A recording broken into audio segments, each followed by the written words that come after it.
यूं ही नहीं ताज ताज बन जाता है। शिल्पकारों का हुनर और चुनिंदा संगमरमर ताज को नायाब बनाते हैं। कुछ ऐसे ही चुनिंदा जगहों से बस खास ही चुनकर लाता हूँ।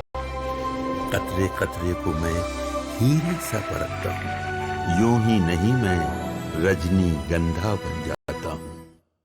प्लान तैयार हो गया क्या? संडे को एशिया कप के फाइनल में पाकिस्तान और इंडिया का मैच है। क्या पाकिस्तान उसमें बड़ा तमाशा करने वाला है?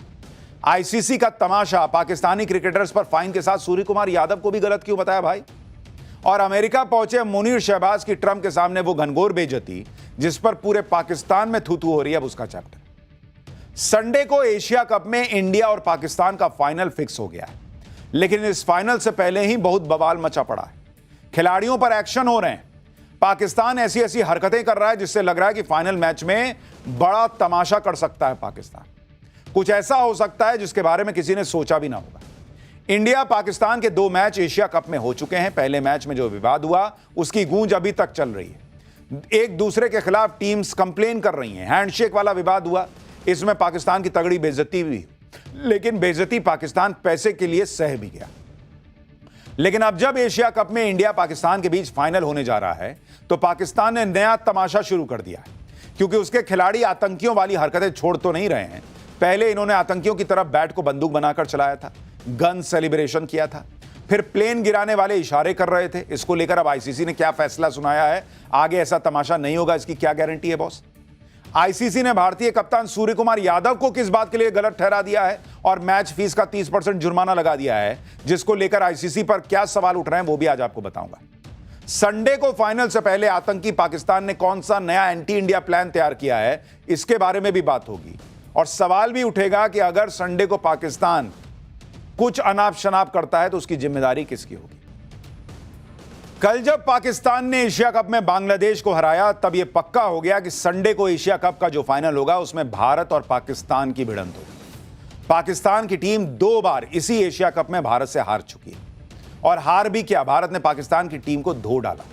लेकिन संडे को जो फाइनल होने जा रहा है, क्या उसमें पाकिस्तान किसी बड़े तमाशे की प्लानिंग कर रहा है क्या? क्योंकि आप देखिए कि कल बांग्लादेश को हराकर पाकिस्तानी टीम जैसे ही फाइनल में पहुंची, वैसे ही दुबई के क्रिकेट मैदान पर एक पाकिस्तानी फैन हारिस रऊफ का हाथ पकड़कर कहने लगा कि भारत से बदला लेना है, भारत को छोड़ना नहीं है। और वो हंस रहा था हारिस रऊफ। यानी पाकिस्तान संडे को बदला लेने के लिए मैदान में उतरेगा। पाकिस्तान के दिमाग में ऐसा कुछ चल रहा है कि कुछ ना कुछ ड्रामा तो करेगा ही, क्योंकि 2 हफ्ते में 2 बार भारत से हारकर पाकिस्तान वाले बेइज्जत हो चुके हैं। पाकिस्तान को लग रहा है कि फाइनल ही वो मौका है जिसमें वो कोई तमाशा कर सकता है। एशिया कप में यह भी पहली बार हो रहा है कि फाइनल में भारत और पाकिस्तान का आमना सामना होगा।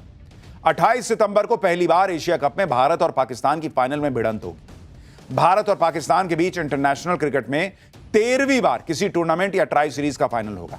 इससे पहले हुए 12 मुकाबलों में 8 बार पाकिस्तान और 4 बार भारत को जीत मिली है।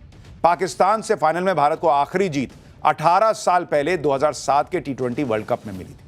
इसलिए पाकिस्तान को लग रहा है कि वो इस बार भी भारत को फाइनल में हराकर एशिया कप जीत लेगा और अपने हुए 2 बार के बदले का अपमान का बदला लेगा। और आप देखिए कि पाकिस्तान में इसको लेकर कैसा जबरदस्त तमाशा चल रहा है।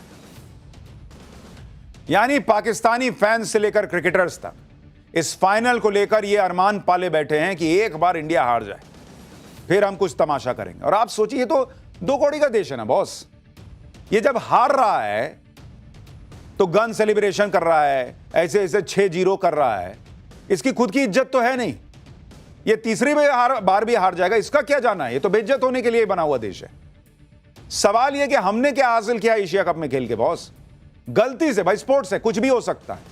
अगर मैच इधर से उधर हुआ और ये तमाशा करेंगे तो जिसके पास इज्जत है उसी की बेइज्जती होगी ना, इनकी तो होनी नहीं है। अब सवाल पूछ रहे जा रहे हैं कि भाई जिन लोगों ने एशिया कप में खेलने के लिए यहां इजाजत दे दी, फाइनल में इधर से उधर हुआ, तो जो ये तमाशा करेंगे उसकी जिम्मेदारी किसकी होगी? देखिए, पाकिस्तान ये भूल रहा है कि भारत 8 बार एशिया कप चैंपियन रह चुका है और पाकिस्तान सिर्फ 2 बार, और दोनों देश पहली बार एशिया कप के फाइनल में भिड़ेंगे। लेकिन उससे पहले ही आईसीसी ने पाकिस्तानी टीम को झटका दे दिया। 21 सितंबर को हुए मैच में साहिबजादा फरहान और हारिस रऊफ ने मैदान पर अपनी आतंकी सोच दिखाई थी। साहिबजादा ने बैट को बंदूक बनाकर फायरिंग का इशारा किया था। हारिस रऊफ ने हाथ से प्लेन गिराने का इशारा किया था। इस उकसावे वाले सेलिब्रेशन पर बीसीसीआई ने आईसीसी और मैच रेफरी एंडी पाइक्रॉफ्ट से शिकायत की। मैदान पर किए व्यवहार के लिए आईसीसी आचार संहिता के तहत लेवल 1 के अपराध का इन्हें दोषी पाया गया। आईसीसी ने दोनों खिलाड़ियों को खेल को बदनाम करने के लिए कड़ी फटकार लगाई। हारिस रऊफ की 30% मैच फीस काट दी गई, लेकिन साहिबजादा को सिर्फ वार्निंग देकर छोड़ दिया गया। आईसीसी ने भारतीय कप्तान सूर्य कुमार यादव के खिलाफ भी चौंकाने वाला फैसला सुनाया। सूर्य कुमार यादव ने एशिया कप में पाकिस्तान के खिलाफ ग्रुप स्टेज के मैच के बाद पहलगाम के आतंकी हमले में मारे गए लोगों को श्रद्धांजलि दी थी। इससे बौखलाए पाकिस्तान ने आईसीसी से भारतीय कप्तान की शिकायत की। अब आईसीसी का तमाशा देखिए बॉस। जीत को पहलगाम के पीड़ितों को समर्पित करने पर आईसीसी ने सूर्य कुमार यादव पर मैच फीस का 30% जुर्माना लगा दिया। प्लेन गिराने का इशारा करने वाले हारिस रऊफ पर भी मैच फीस का 30% जुर्माना लगाया गया, जबकि बैट को बंदूक बनाकर दिखाने वाले साहिबजादा फरहान को कोई सजा ही नहीं मिली। सूर्य कुमार यादव जीत को डेडिकेट कर रहे हैं पीड़ितों को, तो आईसीसी कह रहा है कि तुम गलत किए हो, तुम पे 30% का फाइन लगेगा। और जो वो तमाशा कर रहा है आतंकी जैसा, उस पर भी 30% का फाइन। मतलब सूर्य कुमार यादव और ये दोनों बराबर हो गए आईसीसी की नजर में। ये क्या हिसाब हुआ बॉस? अब आईसीसी के फैसले पर सवाल उठ रहे हैं, क्योंकि मैदान पर बैट को बंदूक बनाकर गोली चलाने का इशारा करने वाला साहिबजादा मैच के बाद बड़ी ऐंठ में कह रहा था कि उसने जो करना था कर दिया, जिसे जो सोचना है सोचे। फिर भी आईसीसी वार्निंग देकर छोड़ दे रहा है। सजा से बचने के लिए साहिबजादा ने क्या किया, आपको यह भी बताता हूं। आईसीसी के सामने सुनवाई में साहिबजादा फरहान ने कहा कि उसने जो भी किया वो राजनीति से प्रेरित नहीं था। पहलगाम अटैक से उसका कोई संबंध नहीं था। साहिबजादा ने कहा कि मैं खैबर पख्तूनख्वा का रहने वाला हूं, वहां पर इस तरह का सेलिब्रेशन होता है, इसलिए मैंने ऐसा किया। उसने कहा कि यह उसका निजी जश्न था जो पठान संस्कृति का हिस्सा है। अपना बचाव करने के लिए साहिबजादा ने दलील दी कि एमएस धोनी और विराट कोहली ने भी जश्न के दौरान इसी तरह के गन जेस्चर का इस्तेमाल किया था। झूठ बोलकर और बहाने बनाकर साहिबजादा बच गया और अब एशिया कप फाइनल में आतंकी पाकिस्तान का एंटी इंडिया प्लान भी एक्टिव हो चुका है, जिसका खुलासा कैमरे के सामने बैठकर पाकिस्तानी एक्सपर्ट तक कर रहे हैं। ऐसी ऐसी धमकियां दे रहे हैं जैसे पाकिस्तान में बैठे आतंकवादी भारत को देते हैं। पाठशाला में अब अगली क्लास। 1965-1971 के युद्ध करगिल से लेकर बालाकोट तक हर बार पाकिस्तान की धज्जियां उड़ा देने वाले मिग 21 का रिटायरमेंट क्यों हुआ है? मिग 21 फाइटर जेट्स की विदाई पर उसके गौरवशाली इतिहास का वो चैप्टर जो आपको जरूर देखना चाहिए। आज का दिन भारतीय वायुसेना के लिए ऐतिहासिक दिन बन गया है। करीब 62 साल तक दुश्मनों के लिए खौफ का दूसरा नाम बन चुका मिग 21 फाइटर जेट आज रिटायर हो गया। यह भारतीय वायुसेना को वो घातक फाइटर जेट है जिसने दशकों तक देश की सुरक्षा का भार अपने विंग्स पर उठाए रखा। यह मिग 21 फाइटर जेट है जिसने 1965 के युद्ध में पाकिस्तान के आसमान में उड़ान भरी और पाकिस्तान को भारी नुकसान पहुंचाया। जिसने 1971 के युद्ध में पाकिस्तान की हार की स्क्रिप्ट लिखी। वो 14 दिसंबर 1971 को ढाका में गवर्नर के घर पर मिग 21 का ही सटीक हमला था, जिससे डरकर 16 दिसंबर को पाकिस्तान ने सरेंडर कर दिया था। 1999 की करगिल जंग में दुर्गम पहाड़ियों पर बैठे दुश्मन के ठिकानों को तबाह मिग 21 ने ही किया और पाकिस्तान को घुटने पर ला दिया था। 2019 में बालाकोट एयर स्ट्राइक में पाकिस्तान के चीथड़े उड़ा दिए गए थे और अपने सटीक निशाने से पाकिस्तान को अमेरिका से मिले F-16 फाइटर जेट को इसी मिग 21 ने मार गिराया था। आज भारत के इस गगनवीर को आखिरी विदाई दी गई। जिस चंडीगढ़ एयरबेस में मिग 21 की पहली स्क्वाड्रन बनी, उसी चंडीगढ़ एयरबेस में मिग 21 को फेयरवेल दिया गया। आज पाठशाला में भारतीय वायुसेना के योद्धा मिग 21 की विदाई की एक तस्वीर आपको दिखाऊंगा और मिग 21 का गौरवशाली इतिहास भी बताऊंगा। साथ ही उस स्वदेशी योद्धा की बात होगी जो मिग 21 की कमी महसूस नहीं होने देगा। पाकिस्तान के खिलाफ 1965 की जंग के बाद भारत की हर जंग में खुद को गेम चेंजर साबित करने वाले मिग 21 को आज भारतीय वायुसेना के जाबाज योद्धा की तरफ विदाई दी गई। रक्षा मंत्री राजनाथ सिंह और तीनों सेनाओं के प्रमुख इस ऐतिहासिक पल का गवाह बने। चंडीगढ़ एयरबेस पर हुए भव्य विदाई समारोह में पैंथर्स नाम से जानी जाने वाली मिग 21 की 23वीं स्क्वाड्रन के मिग 21 फाइटर जेट्स ने आखिरी बार उड़ान भरी। ये देखिए आखिरी उड़ान की तस्वीर। एक साथ 2 मिग 21 फाइटर जेट्स ने टेक ऑफ किया।